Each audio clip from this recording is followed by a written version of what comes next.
everything with a grain of salt. These are all different data points, and you all kind of have to make sense of it yourself. You know, a study out of Mayo Clinic, a couple studies that Mayo Clinic have done, have compared physicians with good versus bad reviews to Press-Ganey scores, and Press-Ganey scores are objective measures that are nationally used of patient experience. Their hospitals utilize them very aggressively in terms of internally evaluating their care processes and evaluating their physicians within their practices. You know, I mean, I can have a good experience, and I'm like, damn, I need to go write a review, and I never do it. When you have a bad one, right. we always make sure to write that experience. You know what's funny is I've written one review probably within the last 2 years. It was for American Airlines, and the lady that helped me, I mean, I was stuck in the airport, and she really helped out my situation, and wrote customer service, and they gave me a 7,500, air miles. Oh, okay. I was like, well, hey.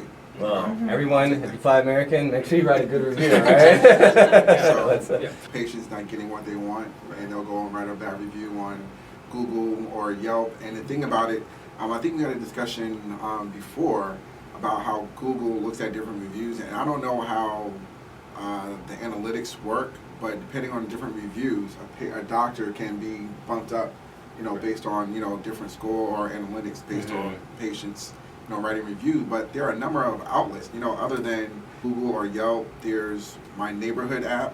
There are different apps now or different websites to where people can go in and write reviews, and it's kind of it's interesting.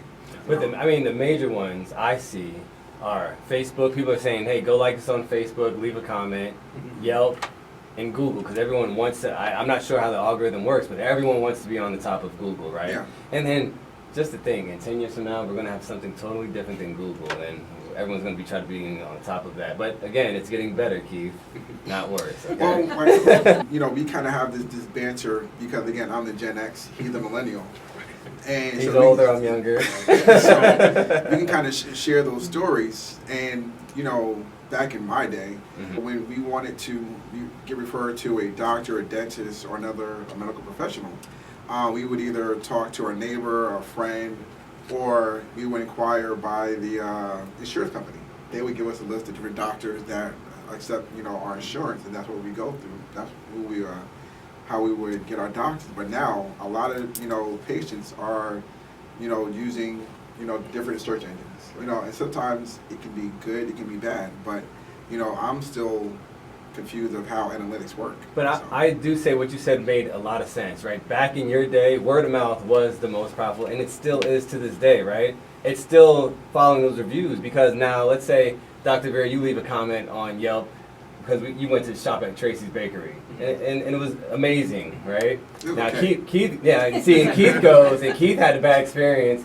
What would you say, as a physician, are some things that you can do, maybe that you want to do, or some tips that you can give other physicians as a way to engage your patients, to create that atmosphere for positive reviews, right? Whether it's sending emails, having good quality care services, incentives, anything, video testimonials. What would you say are some things that you do want to do, or that you've seen physicians doing that would really create that positive atmosphere, so that Tracy would leave and say, yeah, I'm going to write a review and let everybody know how my experience was? For me, in terms of every physician has their own comfort level with this, and the first thing to say is don't do what you're not comfortable with, just because this is the new and this is the way, and this is what the young kids do. I like that. Every physician and every business, for that matter, should do what's within their comfort zone. What I do and what's within my comfort zone is that in a lot of my patients, they are very thankful of the surgery that they had, and they bring it up that, oh, I would love to, let me know if I can do anything for you in terms of leaving a good review. So a lot of my patients bring it up to me,